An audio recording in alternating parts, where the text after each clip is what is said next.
The world is changing, reshaping itself in ways that few could have predicted just a generation ago. The balance of power is shifting, and the seas, long the domain of established naval giants, are now the stage for a new contest. Nowhere is this transformation more visible than in the colossal shipyards of China, where steel giants rise from the docks with astonishing speed and precision. These shipyards, once known for commercial vessels, now churn out warships that rival the world's best. In just 2 decades, China has gone from having no aircraft carriers to building nuclear-powered supercarriers, joining the world's most elite naval club. This rapid evolution is nothing short of extraordinary, reflecting a national drive to close the gap with the West. But this surge isn't just about military hardware. It's a bold statement of global ambition, a signal that China intends to shape the future of maritime power. The journey began with a Soviet-era relic, the Liaoning, purchased and painstakingly refitted, serving as both a training ground and a symbol of intent. Since then, China's shipbuilding has accelerated into a full-scale naval revolution, with new carriers and advanced warships rolling out at a pace that stuns observers worldwide. The confirmation of China's 4th carrier, the nuclear-powered Type 04, marks a seismic shift in maritime power. This vessel is not just a ship. It's a declaration of technological prowess and strategic intent. China has compressed half a century of American carrier development into just 20 years, leapfrogging technological hurdles and learning at a breathtaking pace. This is more than catching up. It's a direct challenge to the post-World War II order, signaling a new era where global influence is contested on the high seas. The implications are global, forcing strategists everywhere to rethink the future of naval warfare, alliances, and the very nature of deterrence. China's dream of carrier power is now reality, forged at breakneck speed in Dalian and Shanghai, where thousands of workers labor day and night to bring these ambitions to life.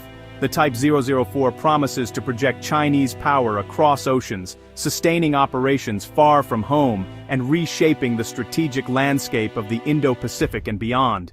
The dragon's roar can no longer be ignored. The world is watching, and a new era of naval power has truly dawned. China's carrier story began not with fanfare, but with a quiet, almost mysterious purchase, the unfinished Soviet Varyag, a massive hulk of steel that, on paper, was supposedly destined to become a floating casino in Macau. The world watched with skepticism as this relic of the Cold War was towed through the Bosphorus Strait, its true fate shrouded in secrecy. Few believed that cover story. Rumors swirled, and analysts speculated about China's real intentions. Was this the first step in a new naval era, or just a curious gamble? By 2002, the rusting hulk finally arrived in China. There, teams of engineers and naval architects spent years painstakingly reverse engineering its secrets, studying every bolt and bulkhead to unlock the mysteries of carrier design and operation. The result was Liaoning, China's first aircraft carrier, officially commissioned in 2012. It was a moment of national pride, signaling China's entry into the exclusive club of carrier-operating nations.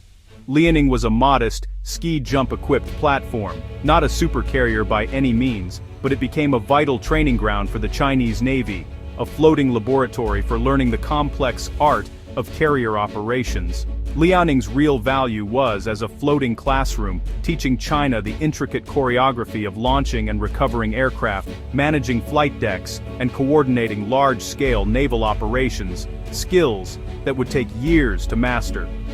Building on these hard-won lessons, China launched its first home-built carrier, Shandong, in 2019, a clear sign of growing confidence and technical prowess.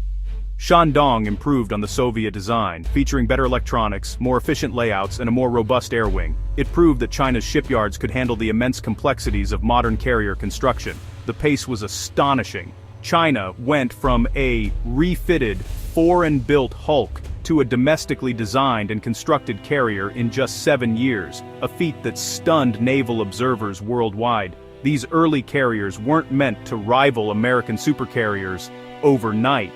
Instead, they were stepping stones, each one a crucial experiment in technology, logistics, and doctrine. They provided the experience and industrial base needed for the next leap, allowing China to refine its shipbuilding techniques and develop a new generation of naval engineers and aviators. Western critics often focused on their limitations, smaller air wings, less advanced technology, but missed the bigger picture. China was methodically climbing the technological ladder, learning and adapting with each new ship. The Liaoning and Shandong were never the end goal. They were the foundation stones for something much greater, a springboard for future ambitions. They laid the groundwork for China's rapid ascent in naval aviation, training a new generation of carrier pilots and deck crews, and forging a culture of innovation within the Navy. The real transformation was yet to come. With each new carrier, China's ambitions and its capabilities grew bolder and more sophisticated. Each successive ship was larger, more advanced, and more capable, reflecting a nation determined to become a true maritime power. The stage was set for a new era, one in which China's carrier fleet would not just symbolize national pride, but reshape the balance of power at sea. The commissioning of the Fujian, China's third aircraft carrier, marked a significant technological leap for the People's Liberation Army Navy. This vessel is not just another addition to the fleet, it represents a bold step forward in China's maritime ambitions, signaling a new era in naval warfare for the region and beyond. Gone is the traditional ski jump ramp. In its place are 3 state-of-the-art electromagnetic catapults, EMALs, technology that puts the Fujian on par with the U.S. Navy's most advanced carriers. This innovation allows for more efficient and powerful aircraft launches, a first for China. EMALs enables heavier, better-armed aircraft to launch more quickly and with less wear and tear, transforming the Fujian into a true power projection tool. This system also increases sortie rates and operational tempo, giving China new flexibility in carrier operations. The carrier's air wing now features the stealthy J-35 fighter and the KJ-600 early warning aircraft, both of which extend the fleet's reach and enhance its ability to control the battle space. These advanced aircraft are critical for modern naval operations. This shift moves China from a focus on regional defense to a credible global strike capability, allowing the Navy to project power far beyond its shores and influence events on a worldwide scale. Yet, the Fujian is still conventionally powered, which limits its operational range and means it must rely on a vulnerable supply chain for fuel and logistics support during extended missions.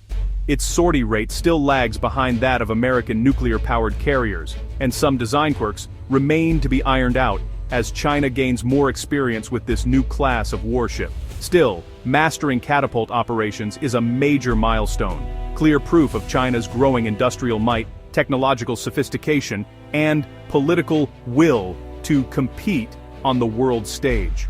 The Fujian stands as a bridge between China's past reliance on older carrier designs and its ambitions for a nuclear-powered future, marking a pivotal moment in the evolution of its navy.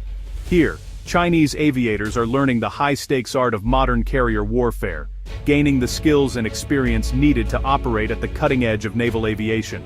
In late 2025, satellite images and leaked photos confirmed what many suspected: China's fourth carrier, the Type 004, would be nuclear-powered. Evidence of a massive reactor compartment and land-based prototype testing left little doubt. The Type 004 is set to rival America's Ford class, displacing over 100,000 tons and boasting at least 4 EMALS catapults. Nuclear power will energize not just propulsion, but advanced radars, electronic warfare, and potentially future laser weapons. This leap allows for sustained, high-tempo operations far beyond China's shores. China joins the exclusive club of nuclear carrier operators, previously just the US and France. The speed is staggering, from first home-built carrier to nuclear supercarrier in 6 years. It's a testament to China's relentless focus on military modernization. The Type 004 is more than a ship, it's a statement of intent. Nuclear power gives the Type 004 virtually unlimited range and endurance. Unlike conventionally powered carriers, it's freed from the constant need for refueling, able to operate globally for months at a time. This transforms China's navy from a regional force into a true blue water fleet. Nuclear reactors also power advanced catapults, sensors, and future weapons, boosting combat effectiveness. The US Navy has relied on this edge for decades. Now, China is adopting the same logic. The Type 004 is built to protect China's global interests and challenge rivals anywhere. The age of the global Chinese Navy has begun. China's nuclear supercarrier sends shockwaves through the Indo-Pacific, challenging decades of U.S. naval dominance. Regional powers now face tough choices: strengthen alliances with the U.S. or accommodate China's rise. Alliances like the Quad and AUKUS are already responding to this new reality. China's carrier fleet is both a tool of power and diplomacy, able to influence events without firing a shot. A dual-track strategy is emerging: nuclear carriers for global reach, conventionally powered ones for regional dominance. Yet geography remains a hurdle. Chinese carriers must pass through narrow, heavily monitored straits to reach open ocean. These choke points expose them to Allied defenses, creating a caged tiger dilemma. Overcoming these barriers is China's next strategic challenge. In Washington, China's nuclear carrier program is seen as the most serious challenge to U.S. naval supremacy in generations. China's rapid progress is forcing a rethink of American strategy and shipbuilding. While some debate the future of large carriers, China's investment signals their continued relevance. The U.S. is responding by strengthening alliances and accelerating its own technological advances. The Pacific naval arms race is on, with both sides racing to innovate. The U.S. faces a dilemma: match China's shipbuilding pace, or seek a new strategic balance. One thing is clear: the era of uncontested American dominance at sea is ending. A new, multipolar maritime world is emerging. Building supercarriers is one thing, operating them is another. China's hardware is impressive, but its crews lack the decades of experience that define U.S. carrier operations. Mastering high-tempo flight ops, night landings, and complex command and control will take years. The U.S. Navy's institutional knowledge is unmatched, built over a century. China is still writing its playbook, learning through trial and error. This experience gap gives the U.S. and its allies a window of opportunity. But China's investing heavily in training and realistic exercises to close the gap.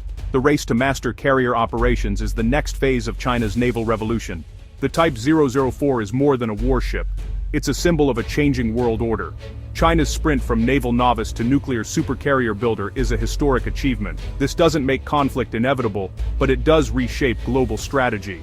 The U.S. and its allies must adapt to a peer competitor with global reach. The competition is about more than ships. It's about technology, economics, and influence. For China, the challenge now is developing the expertise to wield its new power wisely. How Beijing deploys these carriers will shape the peace and stability of the century. The tides of history are shifting, and we are living through their most pivotal chapters.